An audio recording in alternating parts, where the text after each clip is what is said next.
Now, if you're like me, that's torture. That's a really long time to sit quietly and do nothing, but it's something we don't do very often, and we'll talk about later a little bit more about how that comes into play and what a difference that can make. So some of you are probably familiar with this model, the know, feel, do model, and I love this quote, that all true knowing is in the doing. So today we're going to do things a little bit backwards. So instead of me telling you all the information and the knowing and the why to begin with, we're going to do the doing first, then we're going to do some feeling, and then we're going to do the knowing. So then I'll explain it. So it's going to feel a little backwards, it's going to feel a little strange, but stick with me, and I promise that in the end it's going to work out and it's all going to make sense. So if things feel a little fuzzy as we're going through, that's on purpose, and we'll get to the point where you get the information that you're looking for, or the backup or background that you're looking for. So I want to go on a journey today.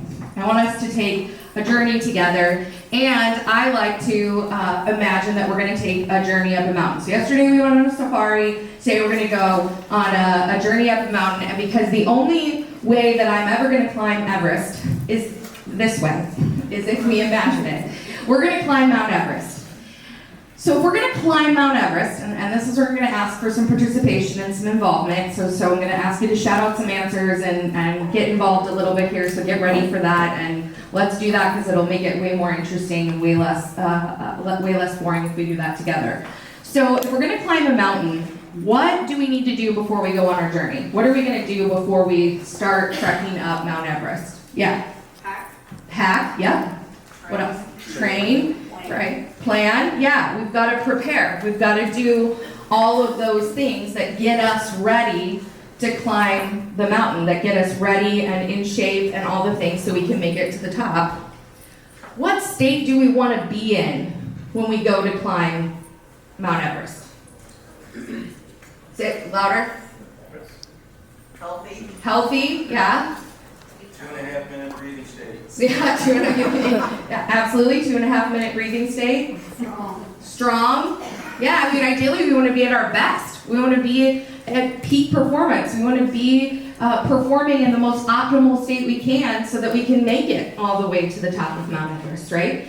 And what happens if we climb that mountain and, what happens if we climb that mountain and we haven't? We aren't in that state.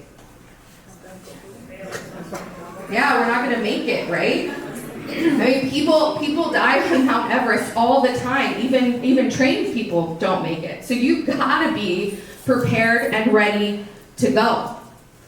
And this is what we mean when we talk about peak performance. We talk about operating in our peak performance state. This is the definition that I use in my book, which is peak performance is when we've evolved and optimized ourselves to operate at the highest level of our personal capabilities and in a way that produces positive results and creates exceptional experiences in our lives. Because when we're climbing that mountain, if we're in good shape, if we're prepared, if we're ready to go, we're going to enjoy that journey. We're going to have more fun while we're climbing. We're going to be able to enjoy the views and the experience. But if we're out of shape, if we're not prepared, if we're not well trained, we're going to struggle. It's going to be hard. And it's not going to be enjoyable. It's not going to be fun. And everybody has a mountain. Everybody has some sort of mountain that they're climbing. And I like to think of each of the roles that we perform in our lives as a different mountain that we're climbing. And we all look different. All of our mountains look different. And I always include, by the way, the Ozark Mountains as a contrast to Mount Everest, but it's fun to be in Missouri and be talking about the Ozark Mountains. Everybody's got different size mountains that they're climbing. Everyone's climbing a different mountain, and we're all on our own unique journeys. Which brings me back to my story. So 2 years ago, I got a phone call. My kids were napping, I was writing my book, and I got a phone call from my IT manager. And it wasn't strange for my IT manager to call me on a Saturday afternoon, but it wasn't normal either. We had a big business system transition that we were doing, and so I wasn't sure what was going on, but he called me with just devastating news. Now I want to back up just a little bit and give you a little bit of background about the kind of state that I was in when my IT manager called me. So my journey with filling up my cup of stress started back in law school. I went to law school as an attorney, practiced early in my career. And I got used to long days, working long hours, putting in really hard, tough challenges. Continued throughout my corporate career. Many of you guys are in HR. You know all of the dramas and crises and ridiculous things that happen that you have to deal with on almost a weekly or daily basis. So those kept happening. Then I made the real smart decision to start having kids. So I had my son. So that added more. I'll lean at that more for that one. This is her first. She's expecting her first in 4 weeks, so she doesn't know yet how exciting and how much stress children add. Following birth of my son, I had a mysterious unknown illness that landed me in the hospital with anaphylaxis, hives all over my body, illness that they couldn't discover. I kept getting sicker and sicker, ultimately ended up with multiple autoimmune conditions, and then thought it'd be a good idea to get pregnant again, and this time, instead of just one, let's have two, let's have twins.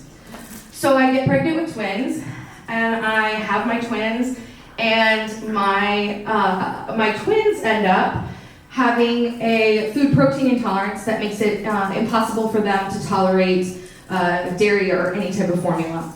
So I had to feed my twins because there was no other choice. They could not tolerate any other food. And that brings me to the beginning of 2020 when my twins were 9 months old. My son was 3. And as we all know, the pandemic hits. And I'm the leader of HR, IT, operations, and legal. So as you can imagine, because you guys all lived through it, I was pretty tapped. My husband and I both work. We had no childcare. We were balancing 3 small children while at home trying to work. We survived that part. Fast forward. We do a workforce reduction in the fall of 2020. So now I have fewer resources, but the same, if not more work to do, because we decided, let's go ahead and do a sales coverage model change. Let's change our phone call handling system. Let's change our business system, and let's change our learning management system. And let's do that all at the same time. Which brings me to May of 2021, when my IT manager called me and said, we've just been hit with a ransomware attack. For those of you that don't know what a ransomware attack is, it is someone who takes control of all of your systems, all of your computers, all of your equipment, and holds it hostage for $10 million. I did not understand the severity until everything was shut down. We were calling every single employee one by one to notify them because we had no email, we had no computers, we had no system, we had nothing. It took us a month to go back to non-manual processes. We had to operate for over a month with manual processes, not even using computers. Finally, we got our business system back. And it was that experience that caused my cup to just completely overflow. It was that experience that caused the stress to just be too much. And that is what led me into full-blown burnout. Now, I wouldn't actually know it was burnout till much later. Because I didn't really understand what burnout was. I thought burnout looked like, oh my God, I need help. I thought it looked like the sky's falling, there's some big, huge, massive explosion happening, but that is not actually how burnout happens. Burnout happens little bit by little bit by a little bit. It is a slow burn where suddenly you wake up one day and you realize that you are surrounded by a forest fire, you are underwater, and you have no idea how you got there, what went wrong, or what happened. Now looking back, it makes a lot of sense, right? Looking back and telling the story, it makes a lot of sense, but in the moment, you don't understand. So what is the definition of burnout?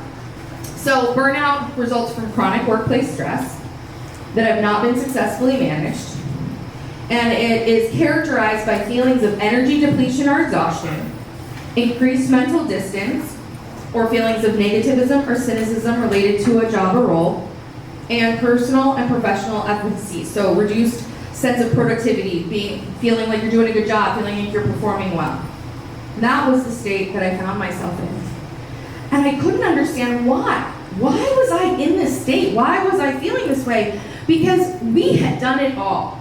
I'm telling you, we had done every program, every engagement element. We had won Gallup Exceptional Workplace Award 3 years in a row. We'd won multiple Brandon Hall Awards. We'd accomplished it. My teams were kick-ass.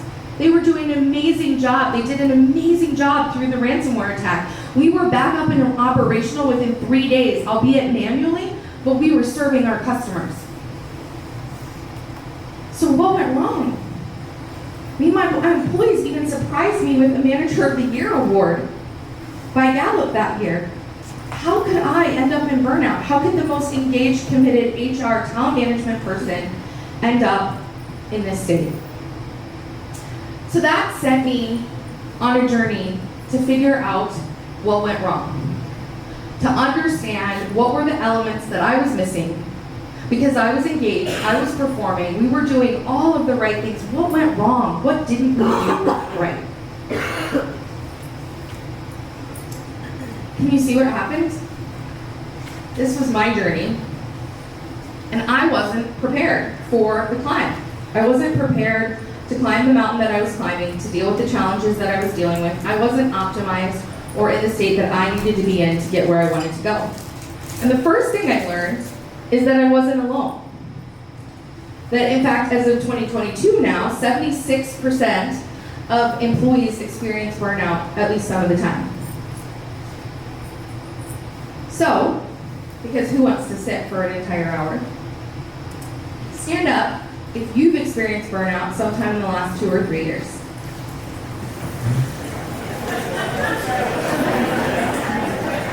Yeah. Stand up if you've had an employee or colleague who's experienced burnout in the last 2 or 3 years. Just join up, stay standing. Stand out if you've ever experienced burnout. Yeah, so pretty much everybody, right? You guys can sit down. We don't often realize how many people are impacted by burnout, but it's become a really serious problem. As we can see from the room here, the number of people that are impacted by this. So what we're going to learn today is we're going to talk about what creates or causes or leads to stress or burnout, just briefly. We're going to talk about why stress and burnout has become such a major issue today, specifically, and what we can do for ourselves, and then ultimately what can we do for our workplaces to make a shift, to make things different. So the cause, what's the cause of burnout? I like to think of burnout as being created kind of like you create a fire, that there's 3 elements. In order to create a fire, you've got to have oxygen, you've got to have some source of fuel, and you've got to have a spark or some sort of heat source. So the oxygen is our cultures, it's our environments. It's the places where we work, the places where we live, the places where we exist. The fuel is our unproductive beliefs. It's the things that we think about ourselves. And then the spark, and the sparks are going to happen. You can't stop those from happening. So the main thing we can do something about is our cultures and our environments. These are the sparks of life challenges, right? The things that just happen, the divorces, the weather events, the things in our lives. And what's happened is that in our world today, with the rate at which we have change in technology and how much technology gives us access to information about crises that are outside of our sphere, we're under more stress than we ever were before. Because of the news, because of our frequency of seeing things on social media, of knowing things that are going wrong, we are not only triggered when the immediate crisis is impacting us, but we're triggered by crises that are happening all over the world, all of the time. And as technology continues to change at a rate that is kind of scary, we have to keep adapting to it. Get rid of that stress. We don't run away from a predator. It stays within us unless we do something. Another state is called dorsal vagal. This is kind of the opposite of the sympathetic. This is the freeze state. So I always want to think of a lizard. If you see a lizard, when a lizard encounters a predator where it plays dead, pretends, it just doesn't move and it freezes. We all have that freeze state. When things get really serious, we can sometimes freeze. Again, our bodies make that decision. We don't do it consciously.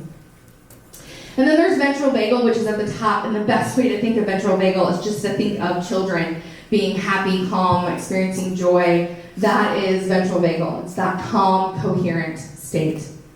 So at the beginning, when I had you guys breathe for 2.5 minutes, I was bringing you into that calm, coherent state, out of those potentially other states that you're in when you walk in the room because of what you've experienced. And in between these are in-between states, like play and stillness and overwhelm. We don't have to focus on those, but these are the different states that we're going through, and throughout our lives, as we're experiencing these different encounters, our bodies are responding unconsciously. They're just automatically going up into sympathetic, down into dorsal, hitting these different nervous system states, reacting to whatever's going on, whether it's real or not, because our nervous system can't tell the difference between what is currently right in front of us and what we're watching on TV or what we're seeing experience elsewhere. Now the problem with this is that over time, that stress builds up. Over time, that baseline gets higher and higher, and that load gets heavier and heavier. So for me on my journey, every time I had another stressful event and I didn't reset my nervous system, I didn't bring myself back down to a baseline state, I was just building that stress up in my body until I was like the guy on the right where I'm carrying a load of boulders up a mountain thinking I'm going to make it to the top. And this is what happens over time is the stress just builds up. And I don't have to even read these statistics. You guys know these statistics. The statistics on unhappiness, on loneliness, on the increasing rates of suicide, on burnout, the cost to our organization, on engagement being the lowest it's been in a decade, on the number of quiet quitters, which I couldn't even believe was half of the US workforce is quiet quitting, which is insane to me. You guys know this, right? You guys are in HR, you're looking at these numbers. It's having a huge impact on us and on the world. You may have heard the parable about the babies in the river. Maybe you haven't. But there's this story about this woman who's by a river. She sees that there's a baby drowning. She jumps in, saves the baby, and as soon as she gets out, she sees there's another baby drowning in the river. So she jumps in to save that baby, and then she sees there's another baby. So she calls in the whole village. Pretty soon, the whole village is saving all these babies that are in the river, jumping in one after another to pull them out, until one villager decides to walk upstream. And they go, "Where are you going? We need your help to get these babies out of the river." And he says, "I'm going upstream to figure out who's throwing these damn babies in the river." Right? So when we have an issue, when we have a problem like this, we have to go upstream. We have to figure out what's causing the problem and make changes there so that we don't have to keep pulling the babies out of the river. And so if we're going to prevent burnout, we need to optimize our performance. We need to evolve our workplaces and evolve ourselves because we cannot eliminate the crises. We can't eliminate the heat sources. So we have to look at how do we improve our environments and how do we improve those limiting beliefs and things about ourselves to help us be able to not experience the outcomes of burnout, stress. And the upside is we get better results. We get to have a better experience. We get to have a better outcome. So now we're going to start our journey. So this is where you guys get to really get involved a little bit more. I'm going to have you guys kind of diving into your topic, and you're going to be kind of doing the doing first. So how can we optimize our performance to be at peak performance? What can we do to accomplish this? So typically when we have an issue, let's go back to the issue you wrote down or thought about at the beginning. When you have an issue, you typically define the outcome. What is it I want to do? What's the state I want to be in? And then we come up with the steps, actions, goals, projects, habits. How am I going to get there? What am I going to do to get to that outcome? So take just a minute and jot down, what's the outcome you want? What is it you want to have happen with that situation?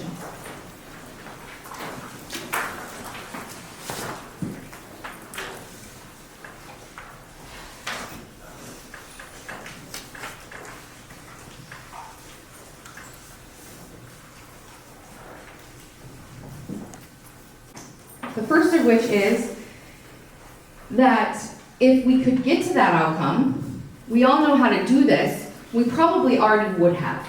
We already would have taken those steps or have been on our way to solving that problem, to achieving that result. The second problem is, how do we know that the outcome we define for ourselves is the right outcome for us? How do we know that there's not an even better outcome? There's not an even better solution or something else that we need to accomplish instead? So I want you to take a minute and I want you to write down what is it that's preventing you or blocking you from getting to your desired state. Because there's something that's in the way. Because if there wasn't, you would have accomplished it. So there's something that's blocking you. So what is it that's blocking you or keeping you from getting to that outcome?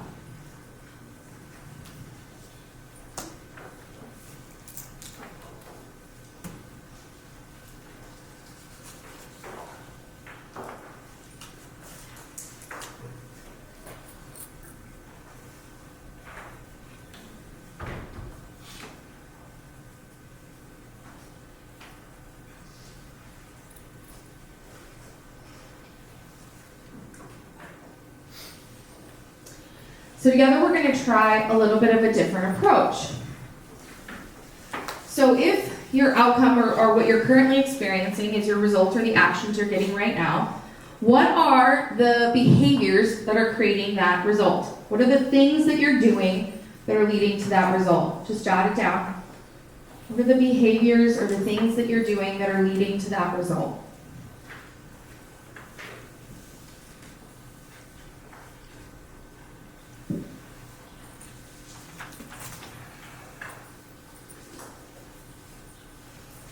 And as you're jotting that, what are the thoughts that are either creating that behavior or the thoughts that come to mind as you're writing down about the behavior? What is it that you're thinking about that's causing you to do or to have that behavior? What is it you're thinking about? And because thoughts and feelings are so closely related, what are the feelings that are creating those thoughts, or what are the thoughts that are being, the feelings that are created by those thoughts? So what are the feelings that are creating those thoughts, or what are the feelings that are being created by those thoughts? Because it goes back.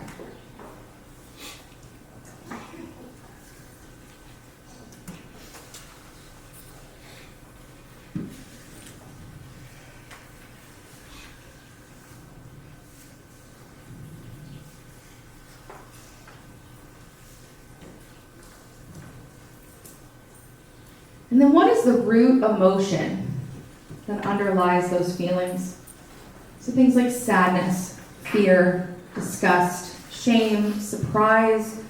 What is that root emotion that you're experiencing?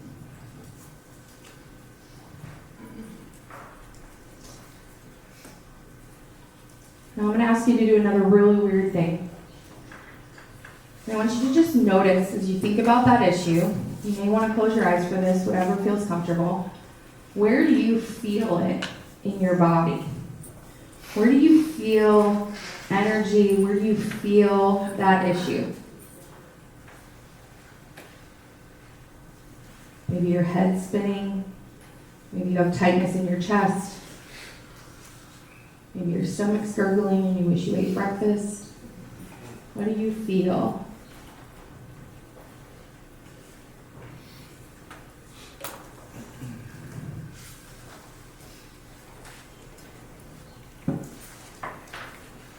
And I'll come back and explain why we did that later. So trick question, how many brains do you have in your body? How many? I said 3. Yes. Good job. Yes. So up until like maybe a year ago, I thought we had one. I had no idea that there was more than one. But according to the latest research in neuroscience, we actually have at least 3 brains in our bodies. In fact, 80% of the messages are sent up to our head brain. Our heart and our gut has neurons similar to our head brain, not as many as our head brain, but our heart and our gut has neurons, and they both are capable of storing memory, and they serve distinct functions. So they actually perform different functions for us throughout our lives. And there's really smart neuroscientists that did all the science behind it, so I can point you to them if you want to know the science behind it. But the main thing to note here is just that we have more than one brain. So if we have more than one brain, wouldn't we want to use all 3? So what do they do? So our head brain, it's pretty what you would expect from a head brain. It's our cognitive perception. It's taking in what we see, what we hear, what we smell, what we touch. It's what we perceive and bring in. What we think about, what we perceive, right? So how we make sense of the world, our processes, our reasoning, and then our meaning making. So how do we make meaning of that? How do we put that into language, into imagery, into narrative, or into metaphors? How do we make sense of what we experience, what we see, and what we think? The heart also makes sense. The heart is responsible for emotion, for the positive and negative energy emotions that we feel, our relational affect, or our felt connection, how we relate to and connect with other people, and our values, what's important to us, what really matters to us, where our passions are. And then there's our gut. Oh, our gut, it's so important. Our gut is so important because our gut is responsible for our ability to take action, for our ability to have the courage to move forward, to take action, the self-preservation, so our safety. Probably everybody has said at some point in their life, I had a bad gut feeling about that person, or I didn't want to walk down that alley. Like, you have that gut intuition, you have that gut feeling to keep you safe. And then you have your core identity, who you are, your truest self. So I want you to look at your list of the things that are blocking you. And can you relate any of those, or where you felt that sensation in your body, to one of those different areas, to the head, heart, or the gut? To one or more of those prime functions. You see a connection to the things that are blocking you and one of those areas. Because what often happens is that one of our intelligences, one of our brains, is out of alignment, is in disagreement about how to move forward, how to get to that outcome, how to move beyond that issue. And so what we have to do is we have to align and integrate our intelligences together so that we can move forward, so we can find that answer, that outcome that helps us move forward. So we're going to do this. This is also weird. So I realize that you guys are going to think I'm super weird by the end of this. But stick with me and I'll explain it all. So the first thing we're going to do, and you can just follow along or be kind of thinking about this as I walk through it. This is the one thing I'm going to read because I don't want to mess it up. So in order to align our intelligences, we're going to start with the compassionate understanding of our heart. And we're going to take that compassionate understanding of our heart, and we're going to bring that and combine it with the creativity of our head. Our head that takes in our world, thinks about, analyzes, and makes sense of everything we experience. We're going to combine them together, and we're going to bring them back into the heart, and then down into the gut. Our gut that protects us, holds our identity, and takes action. And then we're going to bring all 3 back to our heart. Our heart that feels, connects with, and values all of our intelligences. And when we do that, when we move those through, when we move those insights together, that is how we get to our highest wisdom. How we get to that unique insight, that unique best next step. So write down now, if anything has come to mind for your issue, how you would best move forward. What is the best next step for you?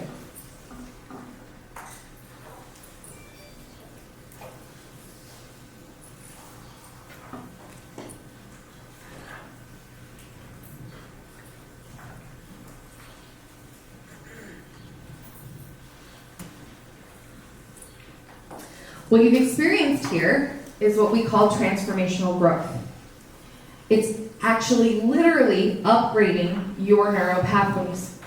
When you walk through this process and you align your head, heart, and gut intelligences together and you create those connections, you update your neural pathways, the way in which you're wired, the thing that's standing in the way, the thing that's preventing you from moving forward. So now that we've done it, let me explain why. Let me give you the knowing side of this and explain why this works. So the first thing we've done is added vertical development to our horizontal with neuroscience-based practices, okay? So what we're doing is trying to expand our capacity, how much we're able to do, how much we're able to perform. So you may be familiar with vertical and horizontal development, but if you're not, horizontal development is increasing skills and knowledge. It's your competence. It's what you know. So a way to think of that is it's like filling up the cup, right? So I can fill up the cup with more skills and knowledge and information. Vertical development is getting a bigger cup. It's what I needed when I was on my journey. I needed a bigger cup. I needed more capacity to handle the amount of stress, the amount of challenges that I was having to face in my life. And that comes from more of those neuroscience-based practices, from that greater self-awareness, from more creativity, from that expansion in our capacity. Now the challenge is most of the time we don't focus on those types of trainings. How many of you have been to a training on goal setting habits or communicating effectively? A lot of us, right? We almost all go to something around there. How many of you have been to a training on nervous system balancing, optimizing your energy, or accessing your inner wisdom?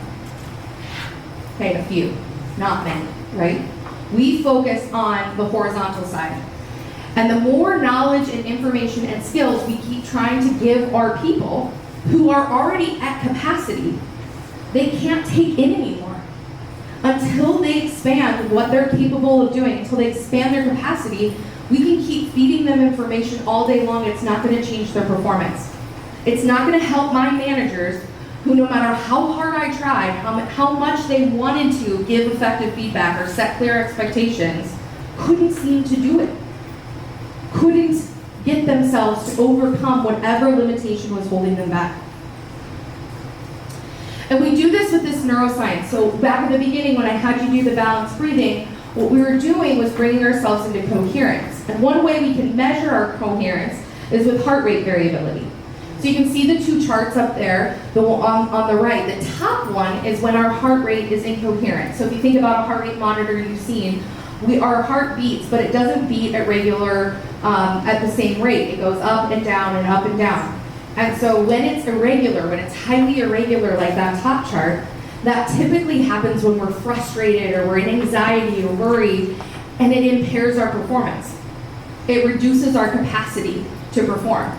Whereas on the bottom, when we're in coherence, when we're in that more positive emotion, appreciation state, it optimizes performance. It allows us to have more capacity to be able to do and handle more. So let's go to feeling it. So we did that iceberg, we walked through those layers. Most of the time when you do trainings or you work through issues, we stop at the behavior stage. We try to characterize or to write down, these are the behaviors I want you to do differently. And I did that for years with my managers, with my leaders, with my employees that I was developing. You're doing the wrong things. I need you to do this. And they knew what to do. They still didn't do it. And that's because we didn't go deep enough. We didn't get to the root of the actual issue that was preventing them from moving forward, that was preventing them from having the self-awareness and the emotional intelligence to move through that challenge or that issue. And in order to have self-awareness, in order to do that work, we have to take time that is spent in self-reflection. And that means time that is away, completely free of noise, people, and all disturbances, where we're just focused inward. And I don't know about you guys, but that is really, really hard to find. How many minutes a day are you spending? 5, 10, 15, 30? None? If we're not spending time doing this, then we can't get to those inner insights. When we talk about self-awareness, there's kind of two components to self-awareness. Conceptual is what most of us refer to most of the time. That is the way that we think about ourselves. It's our concept of ourselves. So this is always based on our past and our future. It's tied up in our identity, who we've been and who we want to be. It's our talents, our strengths, our disc profiles. It's our conceptual sense of who we are. Most of us don't practice embodied self-awareness. And this is that experience that you have within yourself. It's literally our ability to feel ourselves in space and to tap into those neural networks, to tap into what's happening between those different connections, those neurons that are firing in our bodies. That's what I had you do earlier when I had you drop into your bodies. There's something that's firing, there's messages being sent that we're not paying attention to when we don't have that internal self-awareness, when we don't have that embodied self-awareness. Now, interestingly enough, according to one Harvard study, 95% of people believe themselves to be self-aware, while only 15% actually are. So there's a huge gap, a huge opportunity gap to create this greater sense of self-awareness and to create these results, to be able to change these behaviors. And just to give you an example, I want you to think of somebody that you really, really love, whoever you just love the most. And I want you to just put your hand wherever you feel that in your body. When you think of a person that you just really, really love, where do you feel it? Where do you feel it?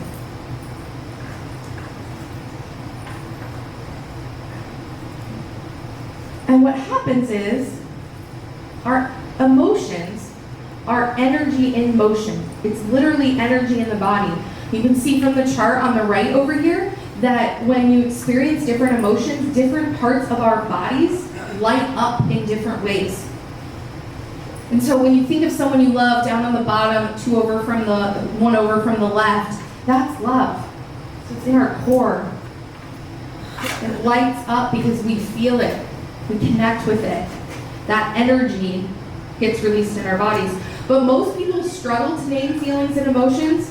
They are not very good at labeling what they're experiencing. Even those of us that have worked on it, it can be really difficult to label things what they really are. And so what's really helpful is finding technology or other ways to label those things. So one of the things that we use is a voice recognition tool that recognizes, based on the frequency of your voice, the emotions that you're experiencing. So you can identify, what is that emotion? What am I experiencing? What is happening in my body? What is my reaction? So we get to the doing it. And this is where we really have to experience and embody that transformational growth, where we get to that inner wisdom, to those insights. And what's different about this approach than a lot of other approaches is that in this approach, it's unique to you. You are the only one that can give you the answer to your problem, that can tell you what the next step is, what you need to do, and what is the right path for you. Every single person has different neural pathways. Every single person has had different experiences. And so you're the one that has to rewire those neural pathways to create a different result. Our bodies have been through experiences for as many years as we've been on this earth. And all of those experiences have been embedded and encoded into our brains, into our neural pathways, into our muscles, into our experiences. It's why we can react suddenly when someone throws something at us and catch it. Because we have encoded those experiences. And we've encoded things that aren't necessarily serving us anymore. They may have served us well for one reason or another at one point in our lives, but often we continue in those same patterns, in those same neural pathways, beyond the point at which it's bringing us value. And those pathways form when our neurons connect together. They connect together, they fire together, and wire together is the saying, right? It's what most of us learned in school. So when they connect together, they fire together. And they are going to continue to do so until we rewire them. The good news is our brains are changeable forever and always. And so if we don't like something about ourselves, we just change it. We rewire those neural pathways. And the first thing we have to do is get balanced, which again is why is that coherence, which is why we did that balanced breathing at the beginning. We have to bring ourselves into a state of balance so that we can internalize and get to that rewiring of our neural pathways, of our systems. And that's how we get to this wisdom. And I love this quote: if there's a feather on a marble floor, in the past or in the future, no matter how hard you blow, can you move it? There's a feather in the future or the past. It doesn't matter how hard I blow, what I do, I'm never going to move it, right? If it's not in the present moment. Our wisdom, our insights, the changes that we want to make are for right now. They're wisdom for what I need to do right now. What is the next step or best thing for me right now? And it doesn't mean that it's not going to change. It doesn't mean it's the perfect answer forever. It doesn't mean it's the solution to everything I've ever wanted to fix in my life. It means this is the best thing I can do to move myself forward right now. The head, heart, and gut, the head, heart, and gut, when they are operating at their very best, are in a creative, compassionate, and courageous state. Our heads, when it's optimized, when it's performing at its best, they're creative. Our hearts, when they're in the best, most highest functioning state, they are compassionate for self and others. That is why we lead with the heart, and we always end with the heart when we went through that process. Because the heart is our filter. Because if we don't make decisions based on compassion for ourselves and others, we can have the tendency to make unwise choices, to make unwise decisions. And our gut is responsible for the courage. When it's operating at its best, we have the courage to take those actions. The courage to do the things that are most valuable and important and the most creative and the most compassionate. And when they come together, that is what makes us uniquely human. That is what AI is never going to be able to do. So if we can be creative, compassionate, and courageous, if we can help our people do work and make decisions that require them to be creative, compassionate, and courageous, that is where we can bring the best value, and that is where we can access our wisdom and the insights that we need for our lives. And that's what creates a new way of being. This is how we rewire and optimize ourselves for peak performance. This is how we start to expand our capacity, get the bigger cup, so that we can deal with a much more stressful world with incredibly complicated challenges. And I like to think of it as like riding a bike. Because once you learn how to do it, once you rewire that neural pathway, it's rewired. You don't have to keep learning how to do it because you rewired it. And so you just have to do it. You just have to do it and make that progression. And I put up here a couple pictures of my twins on the right and the left because I think this is so important for workplaces and it's important for leaders. But if for nothing else, I think this is so important for children. For our children, our grandchildren, when we look at those statistics, when we look at the impact that the current world is having, it is having the biggest impact on our children. The increase in depression in adolescence is up 90%. I got a message yesterday from somebody who had 2 friends have teenagers commit to suicide in the same day, unrelated. It is truly a crisis. And if we can't optimize ourselves, if we can't expand our capacity and figure out how we operate in a world that doesn't lead us into stress or burnout, how in the world are we going to guide, nurture, and grow and help our children to figure out how to cope with this world we've created? So if for no other reason, if you take anything from this, take it back for that reason. Of course, change our workplaces, but if we can do this for our kids, we have to. We have to create different outcomes. So how do we need to change our workplaces? It's probably time for an update, just like any software computer system. Like, we've had our systems and structures for a long time. So now, with your tables for a few minutes, knowing what you know now, I want you to spend just a few minutes talking about some of the concepts that you learned, teaching back a couple of the concepts that you learned, and asking the question, how do you think workplaces, including yours if you want to talk about it, or in general, need to change?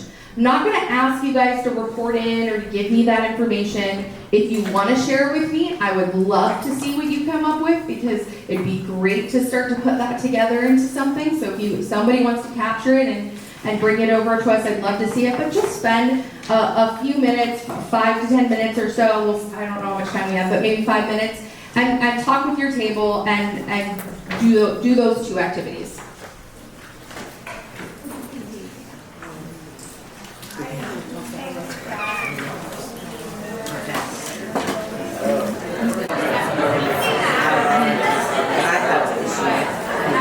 I would love to give you guys more time, but I want you guys to have your break.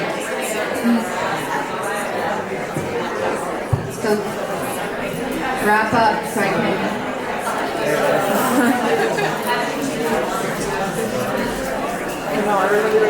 Okay, so real quick, just to wrap this up with you guys, I think this conversation is so important. If anybody wants to continue it, reach out to us. We're having it all of the time. What can we do to evolve our workplaces, our practices to support these kinds of outcomes, to support really optimizing the performance of people? I included in your notes, I'm not going to read these, but some of the examples I came up with of what I think we should start and stop doing. I also have in here what I think of a peak performance culture, a culture that really inhabits or embodies these elements. And that we have that focus on humanity, we have the right performance practices, we're doing the things to really optimize people's performance with these neuroscience-based practices. And then we have the head, the heart, and the gut. We have those high accountability mindsets, that respectful or heart-centered environment, and that safe and supportive community that's gut-supported, that has the courage to be inclusive and considerate and supportive and take those bold, intuitive actions. And so you can read through these in your own time to kind of digest or think about those. But the one thing I want you to do before you leave is I just want you to think of one thing. All knowing's in the doing. So what is one thing that you will take and you will do to optimize yourself or your workplace? What is one action that you can leave here and that you will do? And if you want to, we're offering a 7-day free nervous system reset for just 7 days. That you can jump into. It's just for fun to be able to start on a how do I reset my nervous system? How do I get into better balance? And and if you do it, you already did day 1, so you get to check off day 1 because you did 2.5 minutes of balanced breathing at the beginning, which was day 1. So you can get in, check off your first day, 6 more to go. And so if you want to scan that QR code, you can come out and scan it at our booth outside as well. You can jump in. This is should also be in the slide deck that you guys can download, so you can get it there too.